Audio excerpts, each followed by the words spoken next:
So if you think about working in tech, the podcast, what we do is we talk to professionals across the industry, across the tech industry, that is, who every single day are building amazing, exciting things. And the platform that allows all of that to get built is the internet. If you think about the biggest companies in the world, they're internet powered companies. And today, I'm really excited to be talking to Wes, who is an account executive, is brand integration manager. He's worked across many different roles in the telecom space. And today I'm really excited to talk to him about, how his career has grown and, all of the insights that he has to share. And if you're looking to build a career in sales, I think you're going to find this episode very impactful. Welcome to the podcast, Wes. Indeed. Thank you, brother. I appreciate it so much.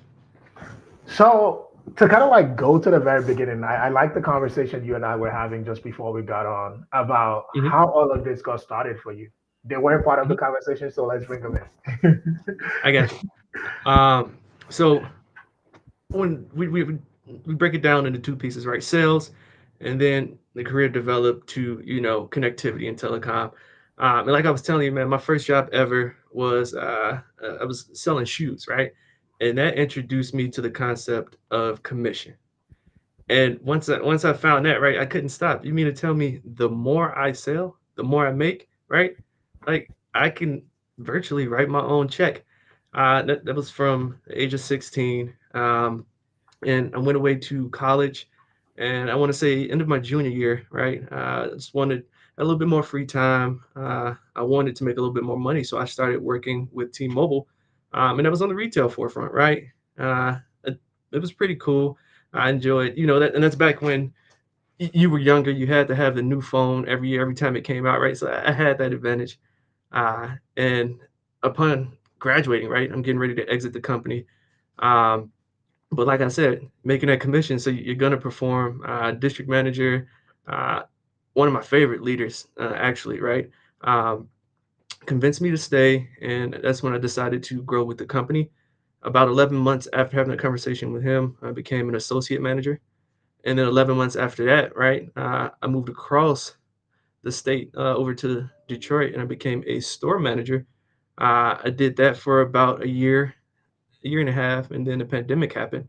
My wife and I decided to move back to Chicago. Um, and that was right around the time that T-Mobile had consumed Sprint. So now we got two companies merging, and it kind of put me in a funky space, right? Because now you have stores who, have displaced employees, and we have, two to three store managers, two to three associate managers, right? So we just overhead count. I couldn't really get into the T-Mobile space back home, uh, and I was able to pull a few strings with relationships I had, and I got into Metro, and this was a really cool time because T-Mobile had just consumed Metro by T-Mobile. Well, what you know as Metro by T-Mobile, back then it was just Metro, and they were in a space where they needed to get the brands to align. Um, and I had the competitive advantage, right? I'd just spent the previous 5 years working for T-Mobile, and there was just a lot of things that the two parties did differently. Um, and T-Mobile being a larger entity, they had access to more resources. Where Metro, they had room. There was a lot of room for opportunity. So uh, I kind of worked, and on the front lines, and I was able to communicate what leadership wanted to these guys in a way that made sense, right? Like I don't need to change. I don't want to change. This has been working for me, all right. But having an understanding of where the brand is going and knowing what it's like to work in the retail space, it made it a lot easier to have those conversations. So I did that for about 2 years, and then I hit a space where I got tired of being in what I call the four walls. Right, when you work in retail, you're just looking out the window on those slow times. You feel like a lot of your day is passing you by. A lot of life is passing you by. There's so much going on. Um, and I just wanted to, I just wanted a little bit more of my time back. I wanted to spend time with the kids. Um, Getting ready to exit the company, and then one of my buddies actually started working T-Mobile in the B2B space. So now we're selling T-Mobile service to businesses. Um, Once again, commission, right? That was a hit for me. I enjoyed it. I had a few accomplishments in a row. I did that for about 2 years. But then I hit a space where, I just felt like I wanted to do more. I needed to do more. I wanted to go ahead and move on to a different vertical, different industry. And I met some people who were at AT&T and fiber, right, is the future. Well, it's the now, but it is the future of how we connect and how we transfer and transport data. Um, I felt like that was just a perfect opportunity, right? And like I said, without saying too much, it's learning this is going to put me in a good space for what I have planned for the future. Hmm. So I really like, kind of like your origin story and like how all of this came to be. And I want you to touch on it a little bit more because ultimately, it didn't seem like, you kind of like were a little kid saying, I want to become a salesperson or this is what I wanted to do. But you got in a moment, you recognize an opportunity and you're able to take advantage of that. And that basically is everything that has happened along the way. Like taking that next step takes you to that next step, right? How important is that? Like to be able to like as part of career growth and development to recognize opportunities, even though it might not seem like it at the time, but just to be able to lay off of that and grow on top of that. Yeah, man, it's super important, right? Like because you can only do it out of the love of the game for so long, right? Like you're gonna have those rough days are gonna hit you where it's like, all right, man, we gotta find something else to do. So unless you just genuinely love what you're doing, right? And if you do, hey, be the best at it. But I just kind of hit a space, right? And it happens to me frequently, maybe yearly, every other year. But I feel like the easiest way to explain it is like a a caterpillar, right, goes into the cocoon, and he knows it's time to go because he's outgrown it, right? So I'll hit these spots where I feel like I'm doing the same thing every day, and I could be doing more, right? So that's the indicator for me, is right. The work, albeit it's what I do to make a living. Uh, when it stops becoming fulfilling, I know it's time to do more. That's the first piece. And then two, right? When you sit down at the beginning of the year or at the beginning of the quarter and you're writing out your goals, all right? Like I know where I want to be, but is what I'm doing now going to get me there, right? So being truthful with yourself, writing out that action plan, and knowing if where you're at now aligns with where you're going to be, and where you're at now, does it provide the resources to get you where you want to be? So your role is solutions consultant. What does that really mean? And like what kind of like skill set does someone need to have that role? Yeah. Well, great question. So to be a consultant in any space, right?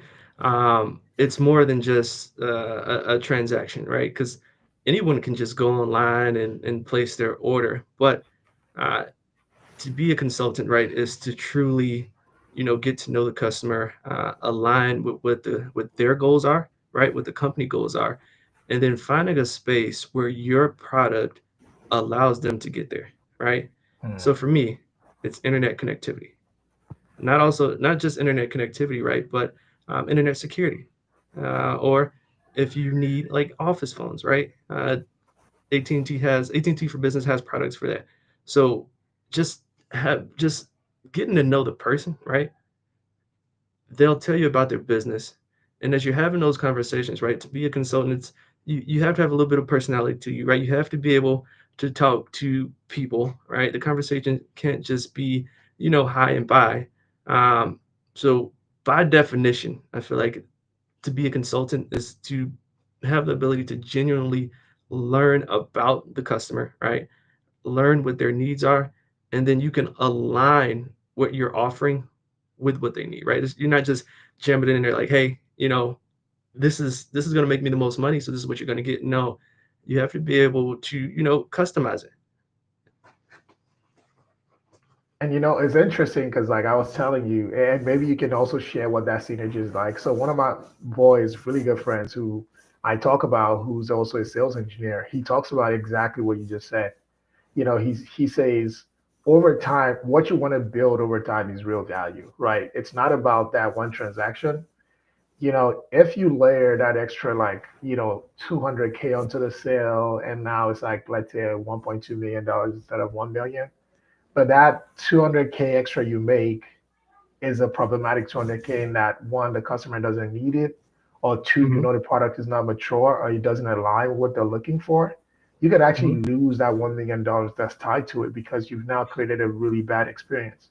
So it's important to upsell, it's important to cross sell, but you only Hmm. want to be doing it when it makes sense, especially Yeah. like in this big ticket item, multi-year deals, you know, that's very key. And it sounds like that's what you're saying too. It's like, it's not just about just selling your service. Anybody can do that, but it's about going that one step further to really understand at the core of it, right, what it is that the problem is, and if you have the solution for that. What are the, kind of like thinking about it that way, what are the core skills, so you've talked about the ability to listen, but like if you would break it down even one step further, like especially like Hmm. in your own business, your day to day, what are the things that you feel have helped you become successful? Um, well, before going into that, I'm a really big like metaphor and analogy guy, right? And my favorite one for, not overselling is you never risk $1 million relationship for $1,000 worth of business, right? So I feel like that just aligns perfectly with what you just said. But when it comes to skill set, right? One, like I said, personality, you have to have it, right? No one, you don't want to work with anybody you don't enjoy talking to. That's just it, right? Two, you have to have discipline, right? Being an account executive or a consultant, it comes with a lot of autonomy. I can work from wherever I want, and I know it's really big for my generation, right? It's a lot. It's really easy to get distracted. So being rooted in what your goals are and reminding yourself of that every day, right, kind of helps you stay on track. So we got social skills, we have discipline. Uh, Three, I would say you have to be really resourceful, right? So I'm in a space where I need to get in contact with decision makers of businesses, right? And in their eyes, when I'm calling, hey, Mr. and Mrs. Customer, right? I am calling to steal their time. That's what like, I'm too busy to talk to you. What do you need? And there's 10 other people who just call me. One guy calling for a printer. One guy is calling to provide the company with paper. One guy is calling to provide the company with water and rugs, right? Like, how do you set yourself aside, right? How do you stand out, right? So you align your resourcefulness with your personality, right? So you need to go and just do a little bit of homework, right? Know who you're talking to, know who you're calling, so that way when you do get on the phone with that person, right, your conversation, your intro, or whatever you want to call it, is a lot more than just, hey, I'm calling because I want to do this for you, right? Like, if I know who you are as a person, whether it just be LinkedIn or just going to look at your socials, right, it gives you an advantage, right? So use your resources is what I'm getting at. That's very key. Research is definitely like one of the things because, like, of course, I'm not a salesperson, but I tend to read a lot of sales books because I feel like it's the most human like discipline out there, right? Hmm. And that definitely resonates about like doing that legwork because in fact, I think it was in a different book that I read about someone who basically worked with someone for multiple years. He's an artist selling art, and he never tried to sell the art. It just like complimented her, talked about, like as a duchess or something like that, talked about, how she had a great taste. And Hmm. eventually, when he became like a sales relationship, she never bought art from anybody else except for him. And it was because he had put in that work initially to understand her tastes, understand her motivations. That Hmm. when that became a thing, it never had to do that work. Yeah. And I think that ultimately, like it ties back to what you were saying about not having a transactional mindset, right? It's like Hmm. go for the long haul, look to build a relationship, learn who you're even selling to, right? Because it's not, again, I think you said it best, right? People people buy from people and people will buy from people that they like ultimately, right? Hmm. So Yeah. in terms of your career as a whole, right, you're currently getting your MBA. What inspired that? Well, I don't I just the need and the want to develop, right? Like we, uh, I just ran my first marathon ever, right? And that took a lot of physical development, right? That's a lot of training. That's a lot of hard work, right? So I feel like the degree helps me here, right? Nothing will teach you more than working in the field and having that real world experience, right? But if the goal is to move up and the goal is to scale, right?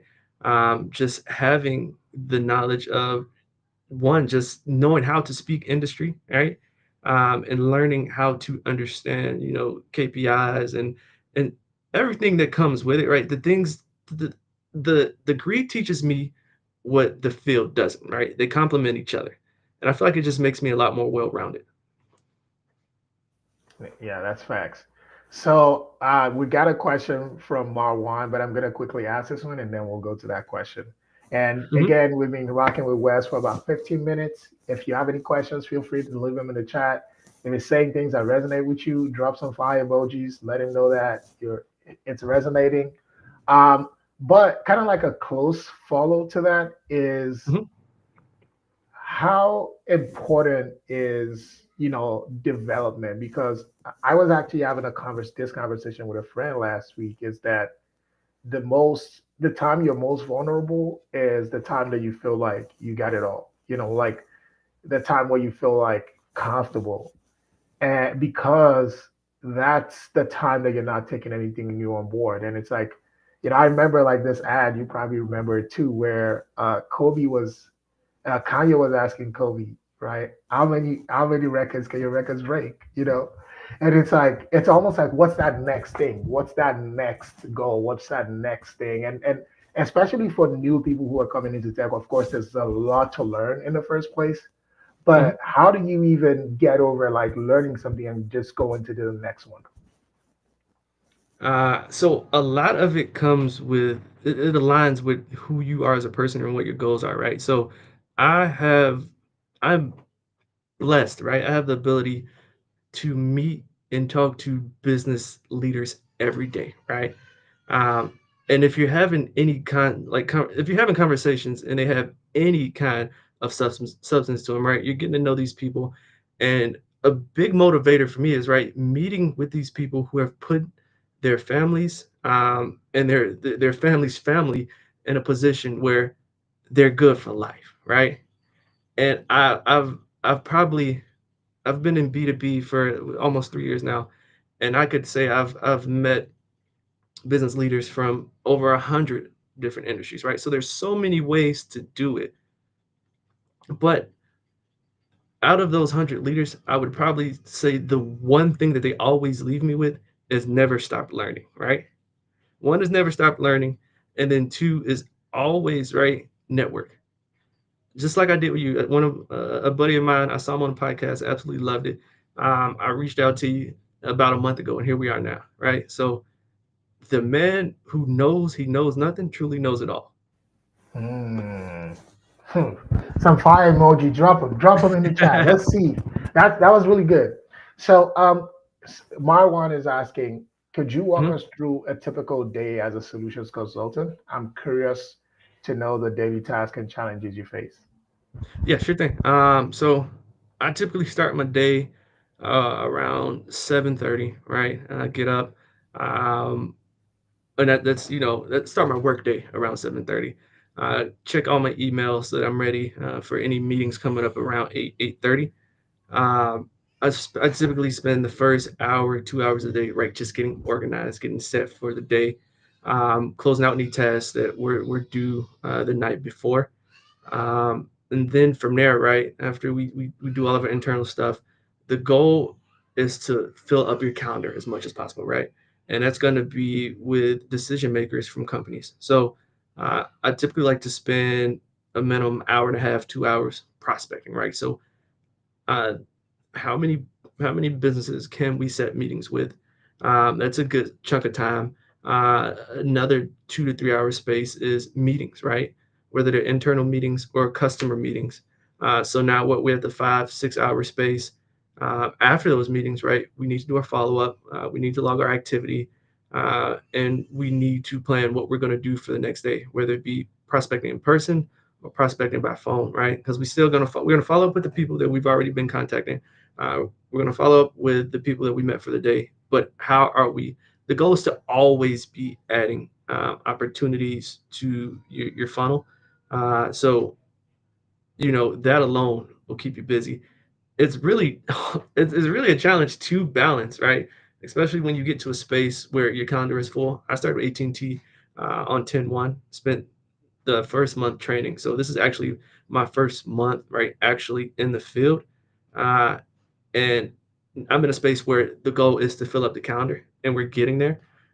So now my days are more so front loaded with prospecting, and then we're doing those operational tasks on the back end. But in an ideal world, is 40 to 50% prospecting, 30% meetings, and then the rest is just admin work. So, what's so interesting about that is like one thing that you brought up is that time management piece, right?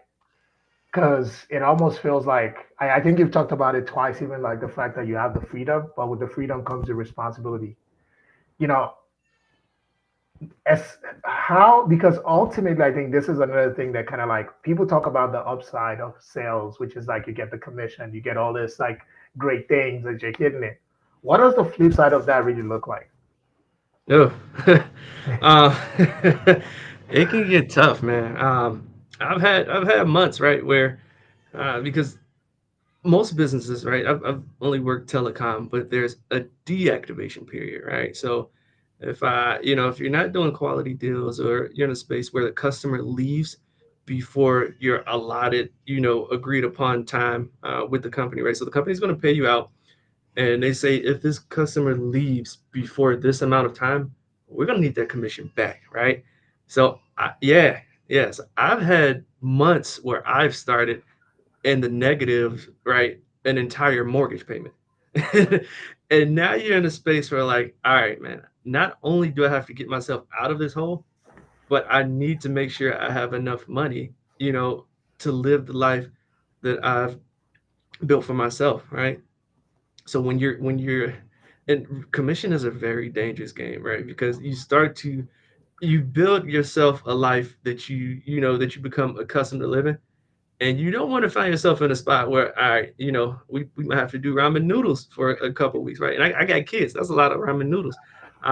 So it's typically a lot at stake. But I would say that is the biggest party on the flip side, is that deact period. Other than that, right, you have to be comfortable, right, with being told no, right? Because like I said, you're calling people, and in their perception is you're calling to take time away from what I'm doing. What I'm doing is a lot more important than what you're calling me about, right? And I don't have time to handle that, right?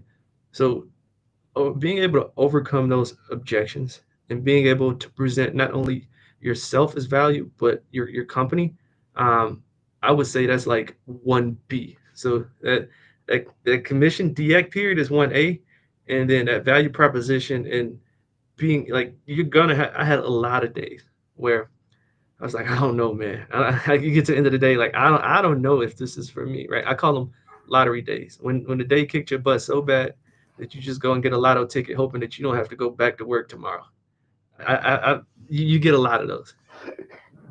That's funny. I never heard that before. So, what's some advice that you got from a mentor or leader that has really stuck with you? I know you Mhm. talked about that one about like not never stop learning, but is there one specific piece of advice that has really like kind of like shaped or guided your career so far? Yeah. One of my favorite leaders.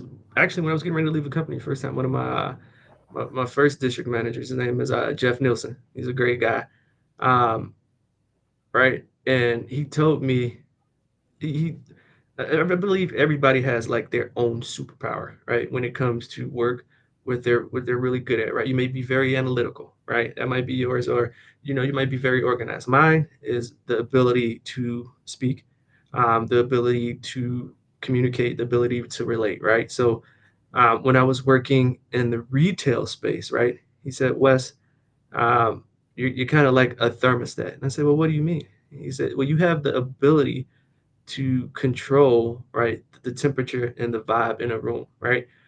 As a leader, when you come in, um, 'cause we've all had managers where like we see that person coming in, we're like, oh man, like let me be on my P's and Q's. The manager's coming in, right? I never wanted that to be me because I had those kind of leaders, right? So when I walk into the store, I'm always smiling, right? Whatever you got going on, you got to shake it off before you enter those doors. I'm always smiling, right? Greeting customers as I'm walking in. I'm talking to the team. We're shaking hands. We're dapping up, right? I'm letting you know that when I enter your space, it's going to be a good day, right? Um, and I just over the years I took that and I built on it, right? And I do the same thing when I enter the office, right? And it doesn't even have to be the sales department. It can be marketing, it can be accounting, whatever. If I see you, right, you're going to know that I'm bringing a good energy to me, and it just aligns with everything else that I do in life, right? Because you want people to invest in you. And I don't do things because I want it to happen back to me, right? But people will never, people may forget what you said to them. People may forget what you did to them, but they'll never forget how you made them feel. And my goal is to always have anyone I interact with associate good feelings with Wes, you know? Mm. And that's so important. I think that's something that people also like oftentimes overlook easily because it doesn't feel like that you can have this. You have to have the skills. You have to build the network. You have to do all of those things. But I think it goes back to even what you had said earlier about people that people like.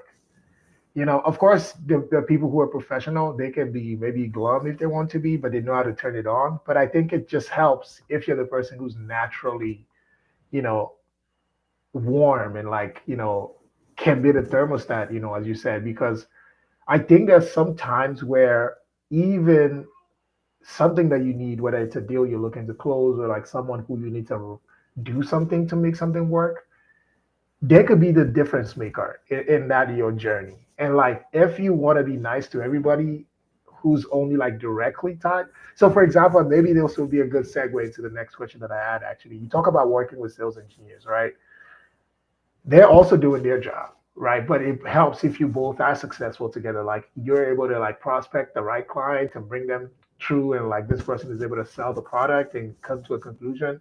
So it does Hmm. help if the synergy is there, right? And that's Hmm. kind of like what I feel that brings is that it creates that synergy. So how important it is to one have that positive outlook and to be able to work closely like with the partners that you work with. It's super important, right? Because these are the people that you're, quote unquote, in the trenches with, right? Um, you can be as prepared as you want to be or you think you are, right? There will always be moments where you have to count on your partner, right? So for solutions engineers, right? Like you guys' job is to be the product expert or the SME, right? Subject matter expert. So oftentimes, right, as knowledgeable as I think I am, I get hit with questions that I don't know the answer to, right? And you have to have the ability to say, I do not know the answer, but Mr. or Mrs. Customer, um, Jawan knows it, right? And that's the reason I brought him. And that also presents not only you in a good light, your partner in a good light, but your company in a good light, right? Because your introduction to the customer is, hey, we have resources, and we are here for you, right? You're not just talking to the sales team, you're talking to the engineering team, and we're part of these conversations from the ground up, right? So as we're customizing this, we're building a solution for you. All parties that need to be involved are here from day one. So what does fiber represent to you? Because I know like that's what you're doing right now, and how Mhm. it's exciting. You talk about it being the now and the future, but what does it really mean, right? So the easiest way to explain it is so the like Wi-Fi, right? And how that do you know how like Wi-Fi signals are transmitted? Like how the internet works? Yeah, but So I would still like you to break it down. yeah. So consider it like radio waves, right? So as I'm speaking to you, This is bouncing to a satellite. The satellite is transponding it to your, somewhere near you, but it appears to be real time, right? Wi-Fi moves at the speed of sound. Fiber moves at the speed of light, right? So we live in a world of now, now, now, right? I want it as fast as possible. When it comes to, simple tasks, right? You may not notice the difference, but when we're dealing with companies who need to transfer files, that can really be up there in size and having the ability to do it instantaneously, right? Is awesome, right? Um, we live in a content driven generation now, right? Everyone's always uploading videos. We're always, sharing content, and fiber provides us with the ability to do that in real time, right? And it's always been, well, it's not always been around. It's been around for a while, but just not to the public, right? Like a lot, like countries are literally connected with fiber infrastructures that line the bottom of the ocean. No, not the bottom of the ocean, but like they run underwater from country to country, right? And we never knew, we never knew, but now it's more accessible, right? And I have the privilege of working for a company who is an industry leader in fiber, right? They AT&T is a tier one provider, so not only do they own the equipment, but they own the infrastructure, which is really cool. So all of the AT&T solutions, they're coming from the tower to your door, but AT&T is handling it, all of it, right? And that's not necessarily the case. And I didn't learn this until I joined AT&T. I thought everybody just had their own network, but that's surprisingly enough, that's not the truth. And just to kind of like bring a bit of perspective, because I think it's easy for people to really miss what you just described. But I'll use two examples. The first streaming platforms were actually created in the late 90s and early 2000s. The reason why it never took off was because the broadband could not support it. There was just enough. You couldn't stream enough data to make it make sense, right? Hmm. And so it took the availability of like fiber and like, yeah, 4G, 5G technology to really ramp up to where like we're not able to get like data, large amounts of data, video data, which is like one of the largest, you know, through these pipes to go like super fast to different people at different parts of the world, right? You can literally be in Brazil and be streaming content from Australia, right? That's how quickly everything kind of like moves around the world. And I Hmm. think the second part of it is like Instagram. I'm sure that most people don't remember, right? But one of the reasons why it was so easy for TikTok to get so viral so quickly was because of the fact that they were able to build natively around video. Even like the photo experience on TikTok isn't, I mean, it's okay, but it's not like what people know it for. It's Hmm. the broadband is so good that a platform was able to build primarily around video. And if you think about it, like Facebook, MySpace, those were mostly text based and maybe photo based to some extent platforms, Twitter too, right? And then you got Instagram that was image based because you could basically share more data and the possibilities increased. And Yeah, yeah. now you have TikTok. And that's what, so it's interesting that the technology that you're selling or that you're working on actually changes the kind of content we can post, consume, and things like that. And I think that's pretty cool. Yeah. And to that point, right? You think about how the content that you're able to display has evolved, right? So like you said, Facebook and MySpace, it was just words, right? And then we graduate to pictures, and then we graduate to videos, right? And if you just look at, your average Disney movie or whatever, right? It looks like we're on pace for like holograms, right? Like it looks like that's where we're on the way to. And the you can't do that without a solid infrastructure. Yeah. And it's interesting because like I work, pretty much like in the clouds now. And it's even interesting, right? Like companies are moving their entire data and like infrastructure and platforms to the cloud, you know, basically, which just are like just data centers like sitting in different places. And they can do that because they know that they can access that data in real time if they need to So it completely even eliminates how people view infrastructure. So if you think about it, like the Hmm. way it used to work back in the day was that people bought like physical servers and put them on racks in physical rooms.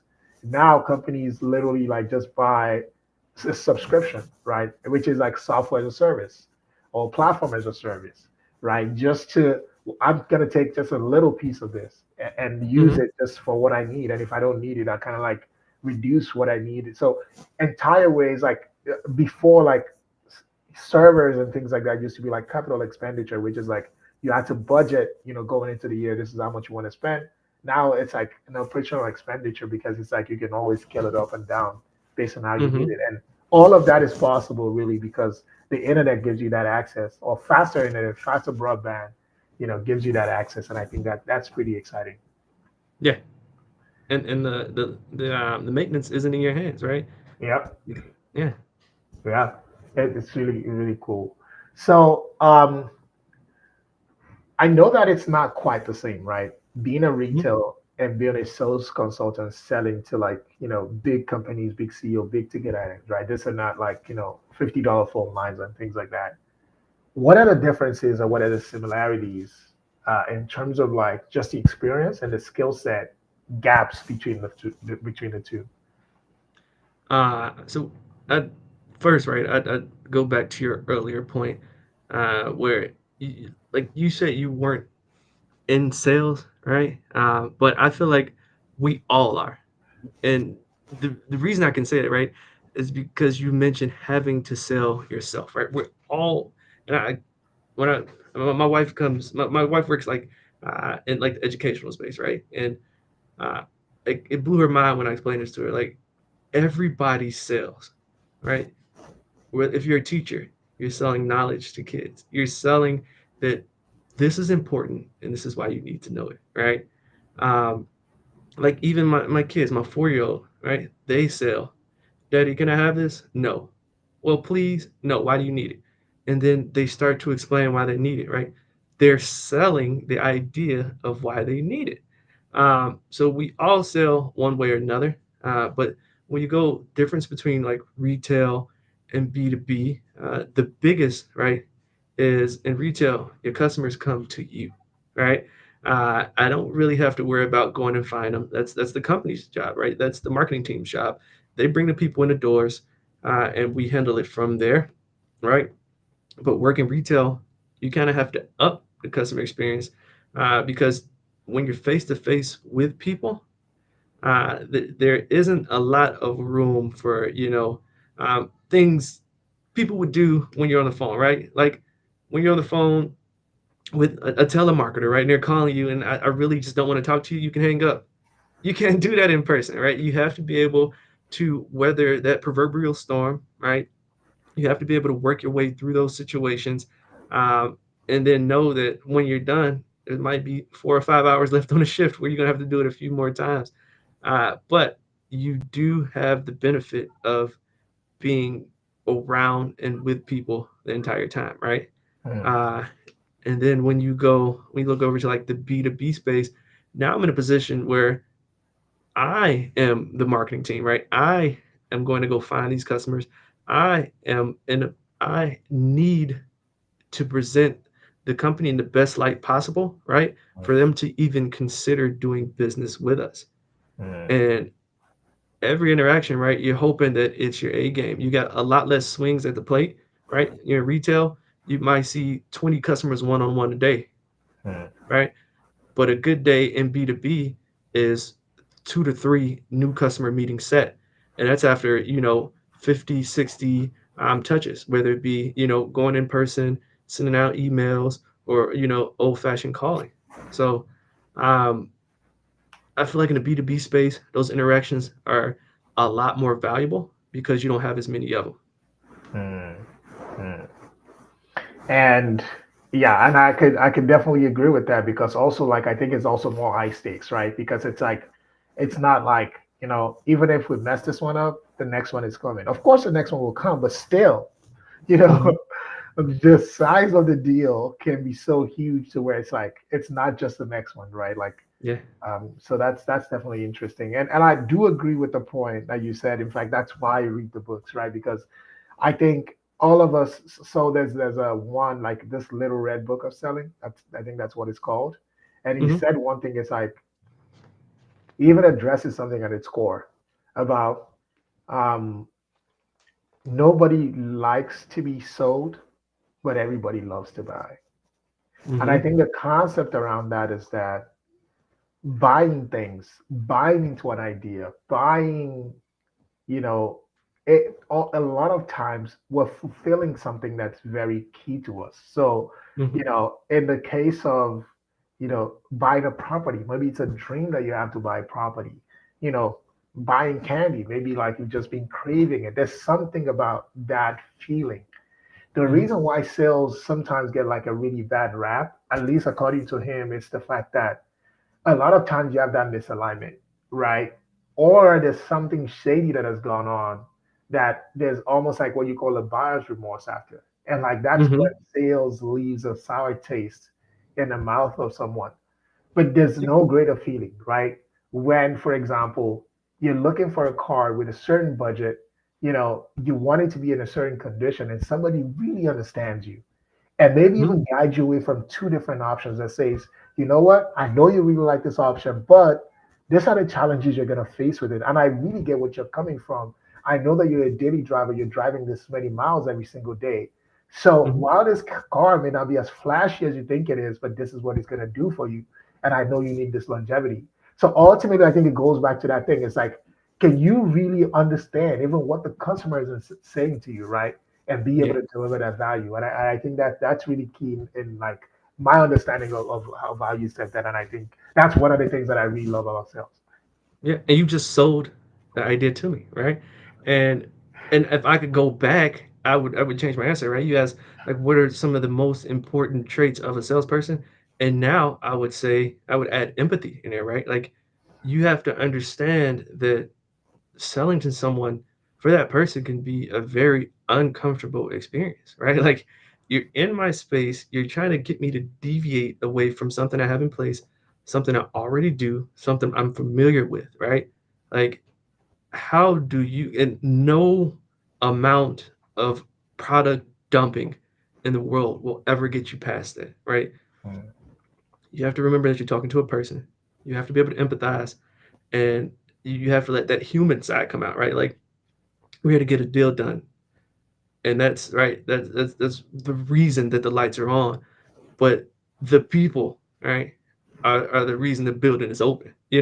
So understanding like what you're doing, and you alluded to it. You said it already, right? Like selling isn't something that you do to someone. It's you do it with someone. Mm. And to now bring it back, because ultimately I feel like for great sales to happen, the conditions have to be right. For example, like I've seen people who are salespeople who are disillusioned with the roles they have because they basically feel like they're selling like is it snake oil they call it? Like they're Yeah, not yeah. in love with the product, right? They don't feel like they're really serving the customer. So they have to put on a face because they have to make money and just go do it. But they're not really fulfilled with it. What do you Mhm. feel are like the right conditions, right, for someone to really excel in a sales role? So it changes, right? It's like preparing to wake up and you're like 2 feet taller, right? Like you'll never know what to do because now you need to buy all new clothes, you need to buy all new shoes, right? Um, as far as right conditions go, right? Like as long as you know what you want, right? And that can be, physical or that can be, spiritual, whatever, right? As long as you know where you want to be, you can find a product or a company that aligns with your values or your interests and get there. Um, so I'm lucky enough, right, to be in the space that, like I said, AT&T is, a company that I feel like I can grow in, I can develop in. Company values align with mine. It's a fun workspace. I get to work, in an office downtown. As a kid, you always see people, riding on the train, riding on the bus with their suitcases. So I get to do that now. It is pretty cool. I get to walk Michigan Ave on my lunch break. That's awesome. Um, so finding the perks in between is always awesome. But just knowing where you want to go and then aligning what the product and the company has to offer with how it's going to get you there. Mm, mm. That's really key.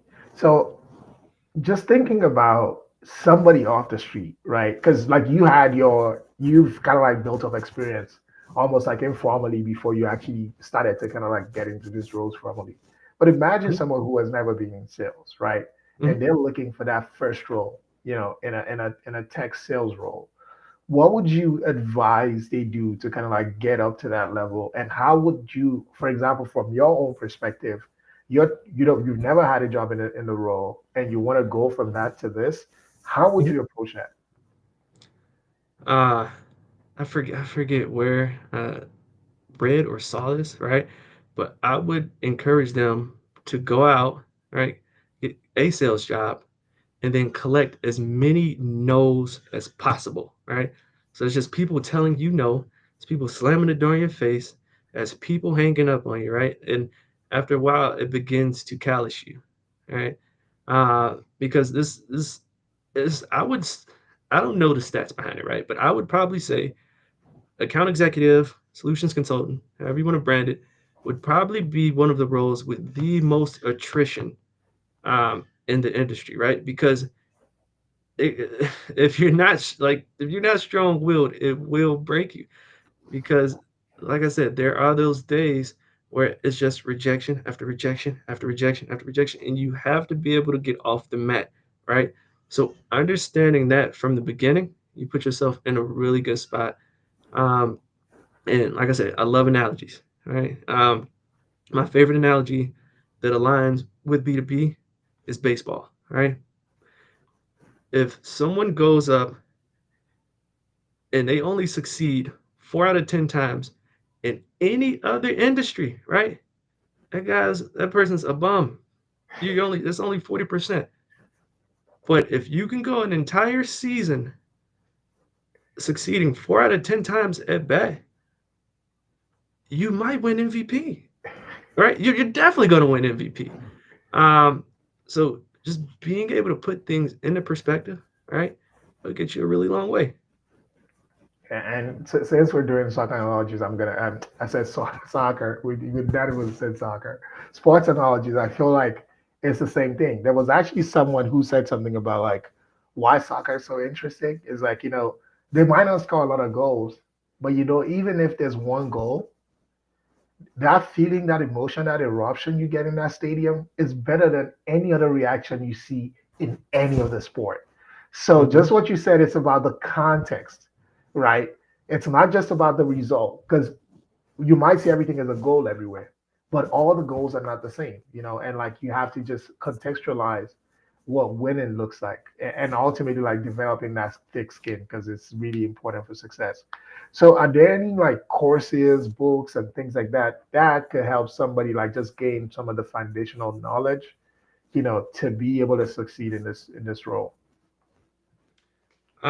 So as far as books go, we in my previous role, we had like a book club, right? And we would always, read developmental books and discuss them once a week, whether it be, personal development, right? Because you got to work on the person first before you can work on the professional, or you know, business development.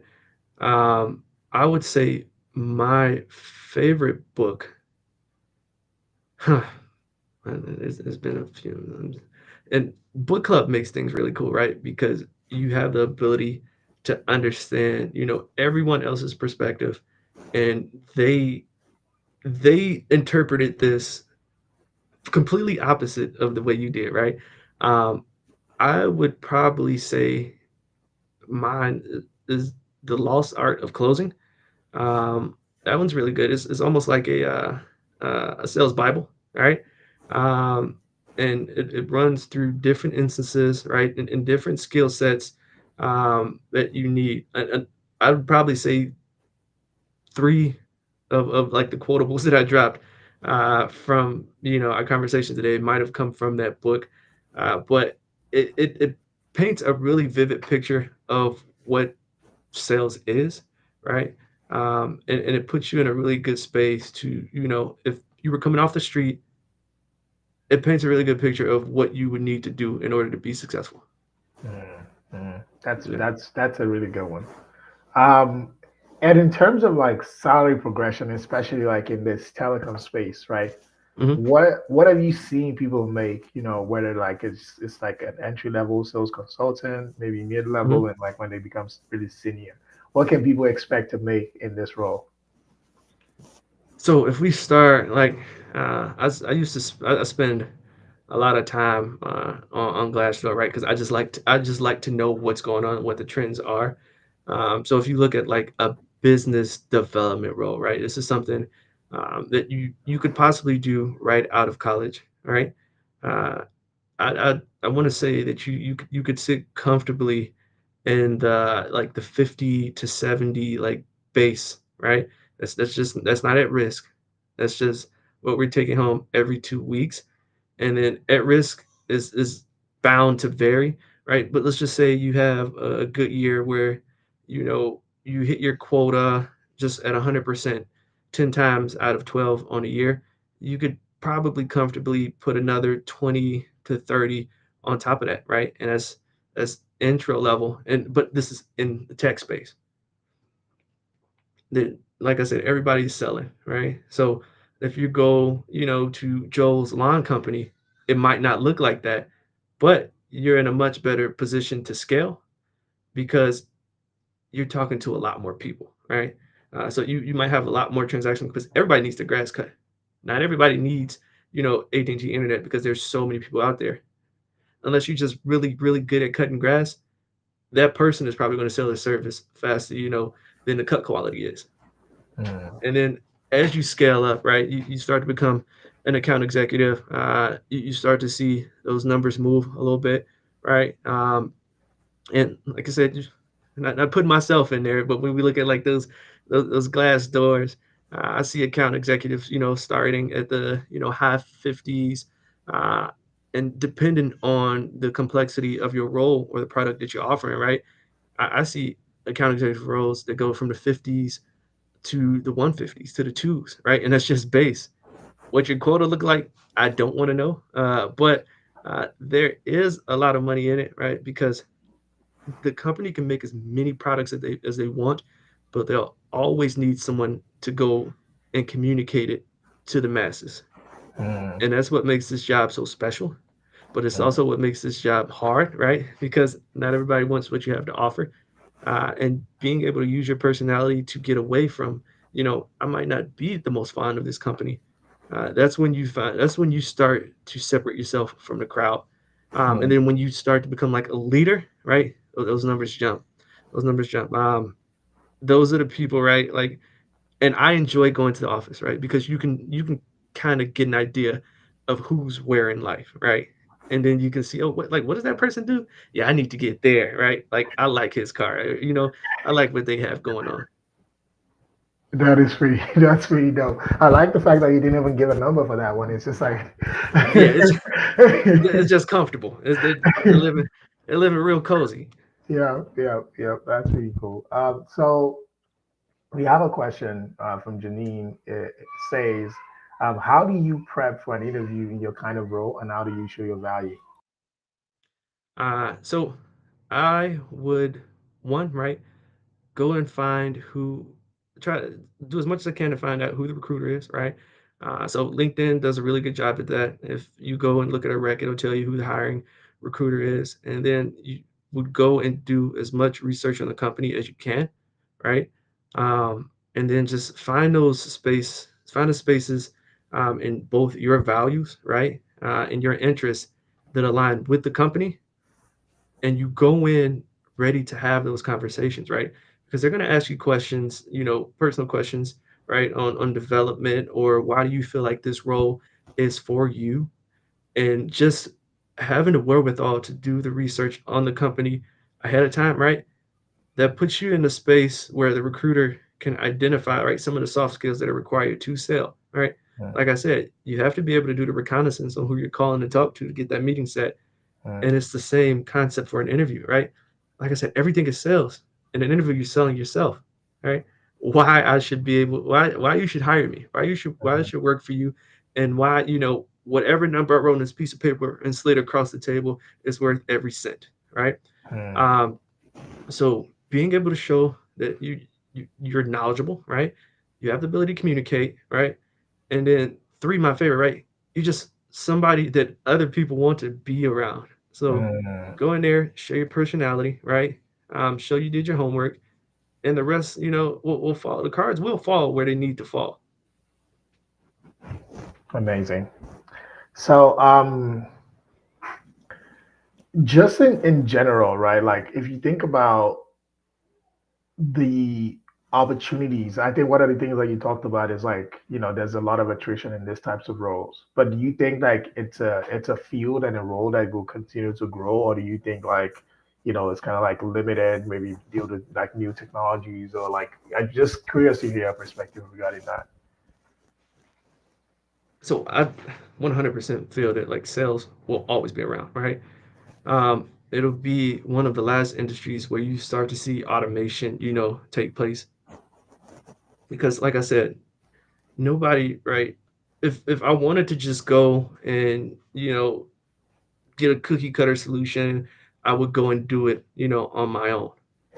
So the fact that I called this person and they took the meeting, right, and we did it, um, in a consultative form, right, shows the value because I already didn't want you taking my time from the jump. So for me to sit, have this meeting for you, have this meeting with you, we review the proposal, we revise the proposal, and then we go out and plan, um, we plan to install, we plan the deployment, right? Like that speaks volumes because these are things that take time, a lot of time, right? And depending on what you're selling, it can take months to years to integrate specific solutions, right? And the more complex they are, the more you want people there, right? And this could just be my brain not conceptualizing how in depth those AI solutions can get. But I genuinely feel, right, that sales is a role that will always be around. Just depends on what you're selling, right? But I don't see it going anywhere. I only see it growing, right? Especially when you look at tech sales. There's I don't know what the numbers are. I don't know what it looks like, but I'm pretty sure there's a new tech millionaire made every day, right? And there's ideas made every day, but they'll always need someone to go out and sell that idea, right? Mhm. They produced it, they put it in the oven, they presented it right, but now you need someone to go communicate your message to the masses. Mm, That I think that resonates, and I really agree with that. So one final question is, how important is networking? I think that's one thing we've not talked about, right? Like, Yeah. people are always going to be the most valuable. I mean, you already know that given the role that you work in, but just like in terms of like thinking about career, professional growth, getting opportunities, things like that, how important is networking? Uh, Another favorite quote, right? Your network is your net worth. So putting yourself in a position that, right, like no matter what way you need to go, what way you need to turn, right, you've built a colleague there. And like I said, we're not building these relationships in hopes to get something back from them, right? But you invest in people, right? You invest in those around you, and naturally, right, it starts to fall in your favor. So I would say networking is super important, right? And not from just the standpoint of being a good person, right, and talking to those around you, right, but we all do different things, right, and eventually I'm going to need something, a product that you have to offer, and you're going to need a product that I have to offer, right? And people like buying from people that they like. So when it comes to a connectivity solution, my friends and the people I've met know they can call Wes, right? Because I've spent enough time talking to him as a person, and I know that what he represents aligns with what I want for my company, what I want for my brand. Your solution doesn't even always have to be the best. But if you are the best at communicating and you're the best at networking, you'll always give yourself an advantage. I just took down that note that you said about people like to buy from people they like. That's definitely going to be like maybe one of the taglines for this for this episode because I think it's so simple, but it's also so true. And I think like that last bit actually captured everything. Um, I don't know if you have any last words or anything to promote, but I know like we're at time and I want to be respectful of your time. But Hmm. it's definitely been great having you. But yeah, definitely I'll give you that moment. Just to give you any last words to like the audience, people watching, any last piece of advice or things that you like to, for them to check out. Come to me for all your internet. No, I'm kidding. I'm kidding. I'm kidding. No, you can find me on LinkedIn, Wes Jones at AT&T. But no, right? Like I said, you're always selling, all right? Even when you're not selling, right? If you're not selling the product, you're selling the person you are. And just always be your genuine self because people can read it, right? They know when it's phony. Just always be the person that you want to interact with, right? And you'll find yourself in a good space. Invest in people, and the rest will pay off. That is amazing. And I just remembered something that you said that I wanted to piggyback off on, and I think it'll be a good way for us to like close it. you know, you talked about helping other people around you with, and I think that that was something that I liked just generally. Like, I didn't know why I enjoyed just doing that, but I think it kind of like clicked almost like when you said that because it's almost hard to be a loser when everybody around you are winners, right? And that's why, like, even if there's no direct like it almost feels like there's no direct gain immediately. Just helping build other people around you up or adding value to people in general, one makes you extremely valuable. And then two, builds a lot of value around you that by default you just start to benefit, off of it. And I think that really is key and I think it's dope. Yeah, yeah, yeah. If you hang around 9 millionaires, you're likely to be the 10th. Absolutely. Well, that's the podcast for tonight. Thanks everyone for sticking with us. It's been Wes and I just talking about being a solutions consultant and selling fiber, selling internet that powers everything around us, including even this podcast episode. Um, I really had a great time having this conversation. Is Afrotech this week? If you're at Afrotech and you see me, holla at your boy. I Yes, think sir. it's really been exciting, really great episode. We're gonna have another one next Thursday because I'm at Afrotech all week, recording a lot of like dope content for you all on social media. But yeah, that's the show for tonight. Thank you so much, Wes, for coming on. This has been really great. If you're looking for a career as a solution architect in sales in general, and you're just joining us, you missed a lot. But check it out. The whole episode is going to be on YouTube and everywhere else that you're watching. That's been the show for tonight. We'll see you on the next one. Thank you, brother.